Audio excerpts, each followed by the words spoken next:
Friends good morning అండి. Welcome back to my channel. అందరు ఎలా ఉన్నారని నేనైతే చాలా బాగున్నాను. మీరు కూడా బాగుండాలని ఆశిస్తున్నాను. ఈరోజు ఏంటంటే నేను మన మొక్కల్లో ఏమేమి పనులు చేసుకున్నాము ఏంటనేది ఈరోజు వీడియోలో చూపిస్తాను. ఐ హోప్ నచ్చుతుంది అనుకున్నాను, హెల్ప్ అవుతుంది అనుకున్నా. నచ్చినట్లయితే లైక్ చేయండి, షేర్ చేయండి. సబ్స్క్రైబ్ చేయకుండా చూస్తున్నారా అయితే సబ్స్క్రైబ్ చేసుకోండి. ఈరోజు అయితే మనము మల్లెపూలు అయితే మంచిగా వస్తున్నాయి. కానీ వర్షాకాలంలో మనం ఇంకొక పని ఏం చేయాలంటే చెట్టు మాత్రం ఇంత గుబురుగా ఉంచొద్దు. ఆకులు అయితే మ్యాక్సిమం తెంపేసేయాలి. ఇప్పుడు అదే పని చేస్తుంది అనమాట. ఆకులు నిండుగా ఉన్నాయంటే మొక్కకు తొందరగా పెస్ట్ అయితే వస్తాయి అన్నమాట. అలా పెస్ట్ రాకుండా ఉండాలంటే ఆకులు సాధ్యమైనంత వరకు తీసేయాలి. ఒక 30% మాత్రమే ఉంచుకోవాలి ఆకులు, మిగిలినవన్నీ తీసేసేయాలి. అలా మొత్తం అన్నీ కట్ చేసుకుందాం. చూడండి ఎంత మంచిగా వస్తున్నాయో. ఇదిగోండి ఇప్పుడైతే సగం బకెట్ నిండింది, ఇంకా కొన్ని ఉన్నాయి. మొత్తం అయిపోయాక ఎన్ని వస్తాయనే చూపిస్తాను. ఫైనల్గా ఇన్ని మొగ్గలు అయితే వచ్చినాయి. వర్షం అయితే స్టార్ట్ అయింది ఫ్రెండ్స్. దీనికి వచ్చేటువంటి ఆ యొక్క పువ్వుని కట్ చేయాలా అట్లా ఉంచాలా మీరు ఎవరికైనా తెలిస్తే కామెంట్ సెక్షన్లో చెప్పండి. వేరే కదా అలానే ఉండడం వల్ల మురిగిపోయిందా ఏంటి అర్థం కావట్లేదు. ఇంకా మిగిలినవైతే అక్కడక్కడ పెద్దగా అవుతూ ఉన్నాయి. ఇదిగోండి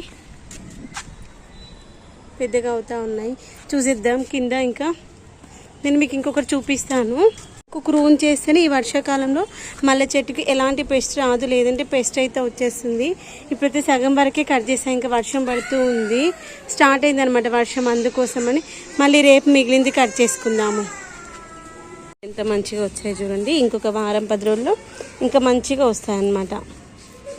ఇలా రావాలి అంటే మనము ఖచ్చితంగా చేయాల్సింది ఏంటంటే కొమ్మ కత్తిరింపు అయితే చేయాల్సిందే. ఉన్నదాకా మనకు అస్సలు పువ్వులు రాలే కదా, మనం లెక్క పెడుతూ మరి 1, 2 లెక్క పెడుతూ తెంపుకునే వాళ్ళము.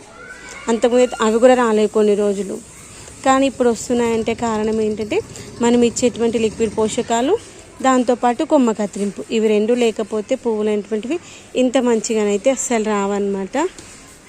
ఏ కాలమైనా సరే పువ్వులు మంచిగా రావాలి అంటే మనము మర్చిపోకుండా చేయాల్సింది కొమ్మ కత్తిరింపు, దాంతోపాటు ఆకు కట్ చేసుకోవడము, లిక్విడ్ పోషకాలు ఇవ్వడం.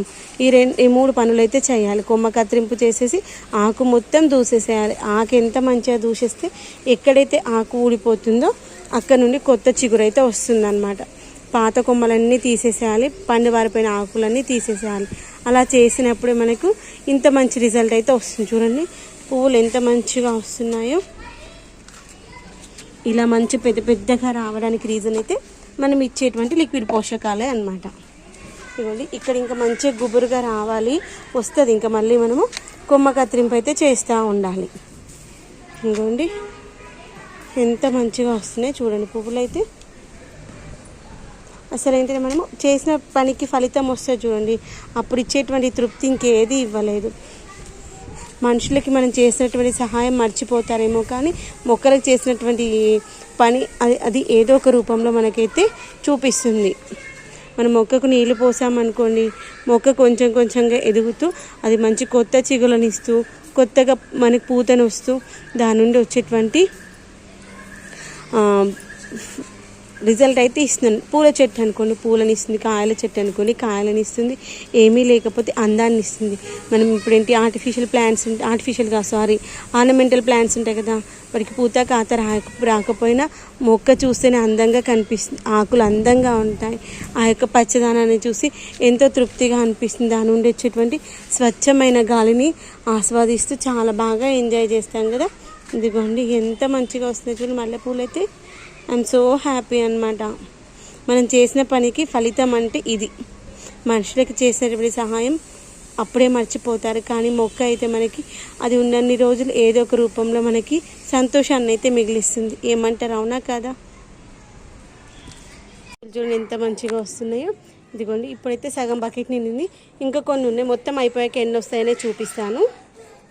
క్రూన్ చేస్తేనే ఈ వర్షాకాలంలో మల్లె చెట్టుకి ఎలాంటి పెస్ట్ రాదు, లేదంటే పెస్ట్ అయితే వచ్చేస్తుంది. ఇప్పుడైతే సగం వరకే కట్ చేస్తాను. ఇంకా వర్షం పడుతూ ఉంది, స్టార్ట్ అయింది అనమాట వర్షం. అందుకోసమని మళ్ళీ రేపు మిగిలింది కట్ చేసుకుందాము. ఫ్రెండ్స్ మన మల్లె మొక్కను ఎప్పుడు కూడా ఏ ఫ్లోర్లో ఉందో ఆ ఫ్లోర్ నుండి చూస్తాం కదా, ఒక్కసారి ఇప్పుడు చూడండి గ్రౌండ్ ఫ్లోర్ నుండి థర్డ్ ఫ్లోర్ వరకు ఇలా అయితే ఉంటుంది మొక్క. నేనైతే ఏ ఫ్లోర్లో ఉన్నటువంటి మొక్కని ఆ ఫ్లోర్ మంచిగా క్రూన్ చేసుకొని ఆకులన్నీ తెంపేసుకొని కొమ్మలన్నీ కత్తిరించేసుకుంటాను. తర్వాత వాటికైతే లిక్విడ్ పోషకాలు ఏదో ఒకటి కంపల్సరీ ఇస్తాను. మనం క్రూన్ చేసిన వెంటనే లిక్విడ్ పోషకాలు ఇస్తే మొక్క ఇంకా మంచిగా స్ట్రాంగ్ అవుతుంది. ఈసారి నేను ఏం చేశానంటే గంజి ద్రావణం ఇచ్చాను, గంజి ఇంగువ ద్రావణం. దీనివల్ల మొక్కలకి ఎలాంటి పెస్టులు రావు. అయితే నేను మొక్కలకి గంజి ఇంగువ ద్రావణం అయితే స్ప్రే చేస్తున్నాను. దీంట్లో మనము కుంకుడుకాయలు కూడా వేసుకున్నాం కదా, ఒకసారి కుంకుడుకాయలని మంచిగా పిసికేసుకున్నాము. అప్పుడు దాంట్లో ఉన్నటువంటి జ్యూస్ అంతా బయటకు వస్తుంది కదా. కుంకుడుకాయలు వేసుకోవడానికి రీజన్ ఏంటంటే మొక్కలకి ఏదైనా పెస్ట్ వస్తే అది పట్టుకోకుండా ఉండడానికి, జిగురుగా మనకి జారిపోయే గుణం ఉంటుంది కదా, అందుకోసమని. ఇంకో ఎందుకు వేసుకున్నామంటే ఘాటుకి మన మొక్కల దగ్గరికి ఎలాంటి పెస్ట్ అనేది చేరదు. తర్వాత ఈ యొక్క గంజి ఎందుకంటే స్టార్చ్ లాగా పనిచేస్తుంది, దానికోసం అనమాట. ఎక్కువగానే అయ్యేటట్టుంది. ఈరోజు సగం వేసుకొని రేపు మిగిలిన సగాన్ని వాడుకుందాం. ఇంకోండి ఈ కుంకుడుకాయలు మనము దంచేసి వేసేసాము, అంతేగాని ఇలా పిసుకలేదు కదా. అలా పిసికినప్పుడు దాంట్లో ఉన్నటువంటి రసం అంతా బయటకు వస్తుంది. తర్వాత వాటర్ని ఇలా కిందికి మీదికి అనండి. తర్వాత ఈ యొక్క వాటర్ని మనము మొక్కలకి ఫిల్టర్ చేసుకొని స్ప్రే చేసుకుందాం.